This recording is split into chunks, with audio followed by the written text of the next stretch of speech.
Après les champions sur 4 roues, place aux champions 2024 sur 2 roues en MotoGP, Moto2, Moto3 et de Superbike. N'oubliez pas de liker, partager, commenter et surtout vous abonner à la chaîne, c'est très important. On va revenir sur la saison des champions de cette saison. En MotoGP, on a donc eu un nouveau champion du monde. Jorge Martin, le pilote espagnol, a été champion pour 10 points seulement sur Francesco Bagnaia, qui était champion du monde en titre, double champion du monde en titre même. La régularité a payé pour Jorge Martin cette saison. Il n'a gagné finalement que 3 courses cette année contre 11 pour Francesco Bagnaia. Il y a quand même un écart assez affolant entre les deux pilotes. Mais voilà, cette saison, Jorge Martin, il est monté sur 16 podiums et surtout, il a commis beaucoup moins d'erreurs que Francesco Bagnaia cette saison. Il a aussi pas mal profité aussi des courses sprint qui ont été instaurées la saison dernière. C'est vraiment un pilote qui est extrêmement performant là-dedans. Surtout l'année dernière, il avait gagné énormément de points sur Bagnaia, même s'il n'avait pas gagné le titre cette saison-là, justement parce qu'il avait fait encore plus d'erreurs que Francesco Bagnaia la saison dernière, qui en avait déjà fait pas mal, l'Italien, l'année dernière. Sauf que Bagnaia a continué en 2024 à en faire. Martin, il en a fait un peu moins. Sur la première partie de saison, il chute alors qu'il est en tête en Espagne et en Allemagne. Et finalement, c'est ses deux seules erreurs. Il y a la course sprint en Indonésie aussi où il tombe alors qu'il est en tête. Mais voilà, il fait beaucoup moins d'erreurs en deuxième partie de saison. Et il a donc pu, grâce à cette régularité, tenir Francesco Bagnaia derrière lui toute la seconde partie de saison. C'était pas facile quand même, il fallait être très très fort mentalement, il y avait une vraie bataille entre Martin et Bagnaia toute la saison, ça s'est joué à pas énormément en termes de points. Je crois que le plus gros écart de points entre les deux, ça a dû être moins de 40 points, un truc comme ça. Alors, franchement, c'était une saison exceptionnelle en 2024, entre Martin et Bagnaia, avec les outsiders aussi, avec Marc Marquez, avec Enea Bastianini notamment. Alors, franchement, on a vécu une très très belle saison 2024, et 2025 risque d'être encore plus beau. Jorge Martin qui donc gagne le titre avec la Ducati, c'est le 3e champion du monde avec Ducati en MotoGP après Casey Stoner en 2007 et donc Francesco Bagnaia en 2022 et 2023. Jorge Martin qui quitte Ducati, qui va aller chez Aprilia en 2025. Hâte de voir ce que ça va donner. Est-ce qu'il va gagner un 2e titre avec l'Aprilia? J'en suis pas du tout certain. Ça va plutôt se jouer entre Bagnaia et Marquez, je pense, chez Ducati. En tout cas, cette saison 2024 de Jorge Martin, elle a été très bonne. Il a énormément appris de ses erreurs, il a énormément évolué, il a énormément mûri également. Alors, franchement, on a vu un Jorge Martin beaucoup plus fort que l'année dernière, où c'était sa première fois qu'il jouait le titre mondial. Cette année, c'était la 2e année de suite. Voilà, il a été beaucoup plus fort. Et au final, à la fin, il y a un titre mondial pour lui.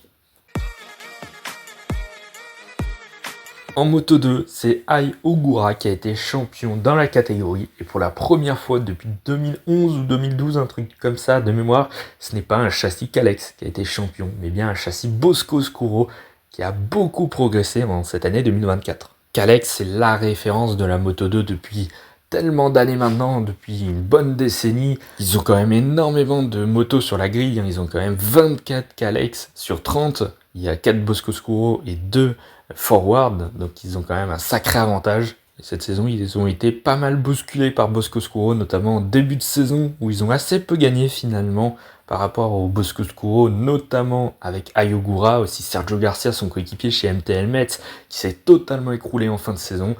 Et pour revenir sur Ai Ogura, cette saison, il a gagné 3 courses, il est monté sur 8 podiums, ce qui peut paraître assez faible finalement en 20 courses. Enfin 19 pour Ai Ogura, puisqu'il s'est blessé en Autriche, il n'a pas participé à la course. Voilà, au final, il est champion pour 40 points. Il a été champion lors du Grand Prix de Thaïlande, qui a été d'ailleurs son dernier podium en Moto2, puisque les 2 dernières courses, il avait abandonné sur problème mécanique, et puis ensuite il avait terminé 4e de son dernier Grand Prix dans la catégorie, puisqu'en 2025, il montera en MotoGP, enfin, parce qu'il avait eu une première opportunité de monter avec Honda dans le team LCR pour 2023, après avoir terminé vice-champion en Moto2 en 2022. Mais il avait eu l'audace de refuser de continuer en Moto2, parce que la Honda, à ce moment-là, elle n'était pas du tout compétitive, comme actuellement encore maintenant d'ailleurs. L'année dernière, ça avait été très compliqué avec une blessure en début de saison. Il s'était remis à peu près en fin de saison, en montant sur quelques podiums, mais c'était pas extraordinaire son niveau l'année dernière. Donc il aurait pu ne jamais monter en MotoGP. Et là, cette saison, il avait fait le pari de quitter son équipe Honda Team Asia qu'il avait depuis ses débuts en Grand Prix. Il a quitté cette équipe pour aller chez MTL Metz, un environnement totalement différent, surtout une nouvelle équipe en plus qui venait d'arriver dans la catégorie, sur un nouveau châssis, en tout cas un châssis différent. Il était sur une Kalex en 2023, il passe sur une Bosco en 2024. Voilà, il s'est très bien adapté, il a été très régulier cette saison, il a marqué des points quasiment à chaque course qu'il a participé, sauf en Malaisie. Non, franchement, c'est une saison extraordinaire. Et l'an prochain, il va pouvoir monter en MotoGP. Et même pas chez Honda, finalement. Franchement, il a vraiment fermé la porte à Honda, ce qui est assez surprenant quand même pour un Japonais. En 2025, Ayogura, il sera chez Aprilia dans l'équipe Trackhouse, dans l'équipe satellite. Hâte de voir ce que ça va donner pour le Japonais, avec un coéquipier qui n'est pas forcément une référence, avec Raúl Fernandez, donc il y a moyen de faire des bonnes choses pour Ayogura face à son coéquipier, et puis même en général la saison prochaine. Donc hâte de voir ce que va donner Ayogura en MotoGP. En Moto3, on a vécu une saison historique de domination par le Colombien David Alonso qui a été champion du monde en remportant 14 courses sur 20. C'est un record dans la petite catégorie. Il a même battu des records de Valentino Rossi.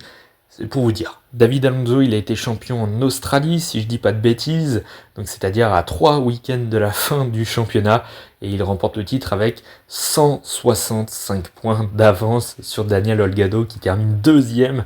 D'ailleurs, les deux, David Alonso et Daniel Olgado, qui seront coéquipiers en Moto2 la saison prochaine, qui vont tous les deux monter dans la même équipe chez Aspar.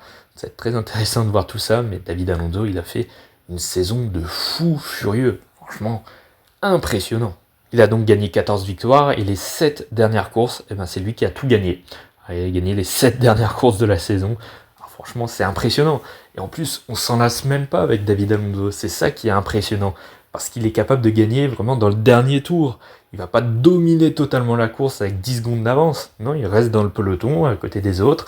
Et puis, le moment venu, dans les derniers tours, on le revoit à 2-3 tours de la fin, alors qu'il était 5-6e en général. Qui regardait les autres se battre pour la tête de la course. Lui, il surgit de nulle part, et puis voilà, dans les derniers tours, il est capable de faire la différence pour gagner. Franchement, c'est un talent exceptionnel. Il avait déjà terminé 3e du championnat l'année dernière, avec quelques victoires pour sa première année dans la catégorie. Non, on avait déjà décelé un certain talent de David Alonso, mais on ne s'attendait pas à une telle domination cette saison quand même. J'ai vraiment hâte de voir ce qu'il va pouvoir donner en Moto2, ça va être très intéressant de voir. Alors attention, à ne pas tomber dans le truc de il sera en MotoGP dès 2026, après une très belle saison, on disait déjà ça de Pedro Acosta, après son magnifique titre en Moto3 en 2021, on s'était dit qu'il allait pouvoir jouer les premiers rôles en 2022, potentiellement gagner le titre pour monter en MotoGP en 2023, on voulait faire grimper les échelons assez rapidement, et au final, Acosta s'était pété la figure un petit peu, surtout en début de saison, après il avait gagné les courses en fin de saison de sa première année, puis gagner le titre ensuite l'année dernière. Donc attention, je reste quand même les pieds sur terre, on ne sait jamais, David Alonso va peut-être avoir des difficultés, même certainement avoir des difficultés en Moto2, passer de la Moto3 à la Moto2 c'est pas si facile, même des Marc Marquez par exemple ont eu des problèmes pour leur première année en Moto2, ça n'a pas été toujours très facile la première saison, donc on ne sait jamais. En tout cas, grand talent et certainement un futur pilote en MotoGP, si c'est pas en 2026, ce sera peut-être en 2027. Voilà, David Alonso, va falloir le surveiller quand même la saison prochaine, ça va être très intéressant de voir ce qu'il va pouvoir faire dans la catégorie intermédiaire. En plus, il reste dans la même équipe, avec l'équipe Aspar, qui est une très belle équipe, autant en Moto3 qu'en Moto2, ils sont très performants, ils ont une bonne moto avec la Kalex. Voilà, hâte de voir ce que ça donnera. Déjà, s'il arrive à gagner quelques courses en Moto2 la saison prochaine, ce sera déjà très très bien de sa part. Et on termine par le championnat du monde de Superbike. C'est un championnat dont je n'ai jamais parlé sur la chaîne. Peut-être que j'en parlerai un peu plus en 2025 parce que c'est vraiment une catégorie très intéressante. On retrouve assez souvent des anciens pilotes de MotoGP notamment. Bon, en tout cas, cette saison en 2024, c'est Toprak Razgatlioglu qui a remporté le titre. C'est son deuxième titre dans la catégorie après celui en 2021. Mais là, cette saison, elle a été extraordinaire. On parlait de domination en Moto3. Là, c'était pareil en Superbike. Et c'est encore plus impressionnant parce que Razgatlioglu a quitté Yamaha en fin de saison 2023, avec qui il a eu tous ses plus grands succès dans la catégorie. Il a rejoint BMW, qui était une moto catastrophique l'année dernière, qui n'a réussi à rien les saisons précédentes. Et voilà, lui il arrive, et hop, titre mondial. Franchement, il me fascine ce pilote, c'est franchement impressionnant, il est très très fort. Il a gagné quand même 13 courses d'affilée à un moment donné. Il a gagné un total de 18 courses sur 36, donc il a gagné la moitié des courses. Et le plus impressionnant en plus, c'est qu'il s'est blessé en cours de saison. Il a manqué 6 courses, donc 2 week-ends de course. Un week-end, c'est 3 courses, 2 courses principales et une course sprint. Il s'était blessé assez sérieusement, finalement, c'était à Manicourt pendant les essais libres. Une chute assez violente quand même, il aurait pu beaucoup plus se faire mal. C'était assez impressionnant. Donc il a raté tout le week-end de Manicourt, il a raté tout le week-end de Cremona ensuite, un circuit sur lequel on attendait à ce qu'il soit hyper compétitif. Je crois qu'il y avait eu des tests sur le circuit, il avait été très très rapide à ce moment-là. D'ailleurs, c'est cette chute qui a fait arrêter la série de 13 victoires d'affilée de Toprak Razgatlıoğlu. C'est franchement quand même impressionnant. C'est une chute, une blessure qui a arrêté sa série. Ce n'est pas un pilote qui a gagné devant lui. Non, franchement, c'est une saison impressionnante. Donc, il a raté 6 courses cette saison et pourtant, il est champion avec 43 points d'avance sur Nicolo Bulega qui était rookie quand même cette saison. Donc, c'était quand même très impressionnant de sa part également sur la Ducati. Mais bon, voilà, Toprak Razgatlıoğlu quand même, qui gagne le titre avec une bonne marge quand même si à la fin c'était pas facile, parce qu'il gagne 3 courses sur les 9 dernières, mais sinon il termine à chaque fois deuxième. Pour son retour, il avait terminé 3 fois deuxième, donc ce qui était pas mal du tout quand même. Non, franchement, il a été très très compétitif cette saison, franchement très impressionnant, surtout sur une machine qui n'a pas fonctionné, pour les autres pilotes en tout cas. Voilà, le premier pilote BMW, en tout cas derrière Razgatlıoğlu, donc le deuxième pilote BMW, termine 6ème du championnat, et les autres terminent 9ème et 15ème du championnat, c'est pour vous dire. L'année prochaine, ce sera certainement pas aussi facile, je pense, avec notamment Nicolo Bulega qui va entamer sa 2e saison dans la catégorie. Donc attention, les Ducati, elles sont quand même très performantes. C'est Ducati qui a gagné le titre du coup cette saison. Et sans la chute de Razgatlıoğlu, il y a moyen que BMW aurait pu gagner le titre constructeur également. Donc non, franchement, impressionnant l'année prochaine. Ça va être très intéressant de suivre le championnat du monde de Superbike. Peut-être que je commencerai à parler de Superbike l'année prochaine sur ma chaîne. Je sais pas, on verra si je trouve le temps, un créneau pour placer une vidéo Superbike entre les vidéos MotoGP et les vidéos Formule 1. Ça va être assez serré, mais on sait jamais. Voilà, c'est la fin de cette vidéo. Merci d'avoir écouté jusque-là. N'oubliez pas de liker, partager, commenter et surtout vous abonner à la chaîne, c'est très important. Et nous on se retrouve dans quelques jours pour une nouvelle vidéo sur la chaîne. A bientôt.